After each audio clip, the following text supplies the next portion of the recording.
Episode की शुरुआत में हम देखते हैं कि नीचे खड़े हुए सारे लोगों का फोकस ऊपर की तरफ खड़े हुए तानजुन पर था, जिसने वहां पर एक शील्ड बनाई हुई थी और कुछ लोग उसके साथ फाइट करने के लिए उस शील्ड में मौजूद थे। और फिर इसी के साथ हमें शील्ड के अंदर का सीन दिखाया जाता है, जहां पर एक बंदा तानजुन पर अटैक करने के लिए आगे जा रहा था कि तभी तानजुन अपनी विंड की पावर का इस्तेमाल करके उसे पीछे की तरफ धकेल देता है। और इसी के साथ उसके ऊपर इतनी ज़्यादा बिजली गिर रही थी कि वो वहाँ पर हेल्प के लिए चिल्ला रहा था, लेकिन उसकी हेल्प करने के लिए वहाँ पर कोई नहीं होता। और इसी के साथ उसकी बॉडी भी वहाँ से गायब हो जाती है। और वहाँ पर खड़ा हुआ एल्डर जो कि ये सब कुछ देख रहा था, उसे ये देखने के साथ काफ़ी ज़्यादा गुस्सा आ जाता है, लेकिन वो भी इसको लेकर कुछ नहीं कर सकता था।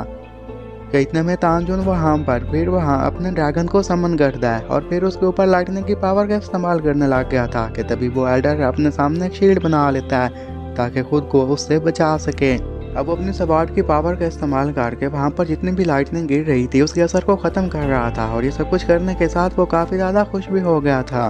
और तानजुन को यही कहना लग जाता है कि तानजुन तुम मेरा कुछ भी नहीं बिगाड़ सकते, चाहे तुम कितनी भी कोशिश क्यों ना कर लो, तो तुम्हें ये बात मालूम होना चाहिए। और वो उसे धमकी दिए जा रहा था, वो उसे ये कह रहा था कि तुम्हें अब मुझसे कौन बचा पाएगा। कि तभी वो यही कहा था कि तुम अपने पीछे तो देखो, जहाँ पर एक लड़का आया हुआ था, और वो यही कह रहा था कि हमें यहाँ से भागना होगा इससे पहले कि यहाँ पर खतरा बढ़ जाए। और इतना देखने के साथ तानजुन उन लोगों को ये कहना लग जाता है कि अब बहुत ज़्यादा देर हो चुकी है, तुम अब लोग यहाँ से कहीं नहीं जा सकते। फिर इसी के साथ अपनी फार्मेशन बनाकर उसके बिजली के झटके देने लग गया था, जिसकी वजह से उस एडर की हालत काफ़ी ज़्यादा ख़राब हो जाती है।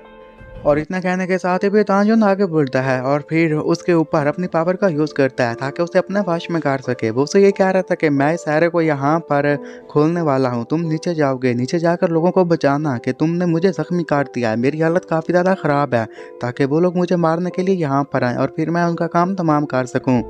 और बस इतना कहते साथ ही वो वहाँ पर एरे को ओपन करके उसे नीचे की तरफ सेंड कर देता है। वो जैसे ही नीचे गया था तो एडर बाकी लोगों को यही कहने लग गया था कि तुम्हें जल्द से जल्द ऊपर जाना होगा, उसकी हालत ख़राब है, उसे मार दो। कि तभी पीछे से तानजुन उस पर अटैक करके उसे वहीं पर मार देता है, और वो यही कहने लग गया था कि तुम में से अगर कोई और मेरे साथ फाइट करना चाहता है तो वो ऊपर आ सकता है। और वहाँ पर खड़े हुए नीचे सारे के सारे लोग हैरानी से ऊपर की तरफ ही देखने लग गए थे, क्योंकि उन्हें समझ में नहीं आ रहा था कि आखिर ऊपर की तरफ क्या चल रहा है। लेकिन सुजरान जानता था कि वहाँ पर वो एक ड्रामा कर रहा है। अब जिन लोगों को लगा था कि तानजुन काफ़ी ज़्यादा जख्मी हालत में है और उनके पास अच्छा मौका था कि वो उसे मार दें, तो इसी के साथ वो उस पर अटैक करने के लिए आगे बढ़ने लग गए थे। वो वहाँ पर खड़े ही थे कि तभी तानजुन अपनी फिर उसी लाइटनिंग की पावर का इस्तेमाल करके उन्हें मार देता है। और इस बार उसमें उसकी किसी और ने हेल्प नहीं की थी, बल्कि चीफ शैन ने हेल्प की थी। ये देखने के साथ एल्डर गुस्से से यही कहते हैं कि ये तो हमारे रूल्स के भी खिलाफ है, तुम ऐसा किसी की मदद नहीं कर सकते। लेकिन आगे से शैन उन लोगों को यही कहने लग जाती है कि अगर मेरी बात की जाए, मैंने यहाँ पर कोई रूल नहीं तोड़ा। और इस बात को सुनकर एल्डर्स को और भी ज़्यादा गुस्सा आ गया था, और वो सीधा सुदरान के पास जाते हैं और वहाँ पर जाते साथ उसे ये कहने लग गए थे कि शैन ने यहाँ पर गलत मूव का इस्तेमाल किया है, तो इसलिए हम चाहते हैं कि आप उसे रूल के मुताबिक सजा दीजिए, क्योंकि उसने रूल तोड़ा है। वो होंग भी आके जाता है और वो भी सुदरान को ये कहने लग गया था कि रूल्स के मुताबिक उसे अब मौत की सजा दे देनी चाहिए।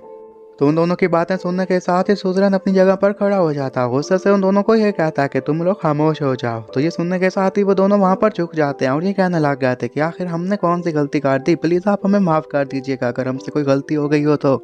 सुदरान फिर उन लोगों को ये कहने लग जाता है कि तुम लोग कौन हो तो ये डिसाइड करने वाले कि कोई गलत है कि या फिर कोई ठीक है, तुम इस बात का फैसला नहीं कर सकते। इतने में वहाँ पर तानजुन का दोस्त भी आ गया था। वो यही कहने लग जाता है कि सुदरन रूल्स के मुताबिक एक बंदे को हक होता है कि वो खुद को डिफेंड कर सके, तो उसने अपने डिफेंस में लोगों को मारा। और जब 100 बंदे मिलकर एक बंदे पर अटैक करें तो वो अपनी हेल्प के लिए किसी को भी बुला सकता है, और इसी रूल्स के मुताबिक ही शैन ने आगे जाकर उन लोगों को मारा, क्योंकि उनकी लिमिट 100 से क्रॉस कर गई थी, तो इसलिए उसने रूल्स को नहीं तोड़ा। तो फिर इसी के साथ ही सुदरान उन दोनों को ये कहना लग जाता है कि तुमने उस बच्चे की बात सुनी, वो बिल्कुल सही कह रहा है, उसकी लिमिट क्रॉस हो गई थी। तुम दोनों अब अपने अपने साइड के चीफ हो, लेकिन तुम्हें इसके बावजूद इसके बारे में कुछ नहीं पता। ये भला कैसे हो सकता है? जहाँ तक मुझे लग रहा है कि तुम दोनों भी तानजुन को मारना चाहते हो, इसलिए तुम दोनों पागल हो चुके हो। तो इस पर एडर ये कहने लग जाता है कि सुदरान मुझे माफ़ कर दीजिएगा, मुझे तो ये याद ही नहीं रहा, मैंने तो उनको काउंट ही नहीं किया था, सच में मुझसे गलती हो गई।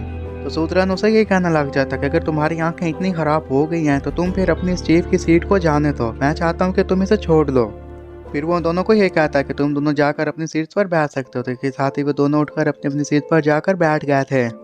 फिर वो लोग उसी एरिया को देखने लग जाते हैं जहाँ का स्वाड एरिया वीक होना शुरू हो जाता है और इसके बारे में वहाँ पर खड़ा हुआ डिसिपल सभी लोगों को बताने लग गया था। और इसी के साथ ये एपिसोड भी यहीं पर खत्म हो जाता है।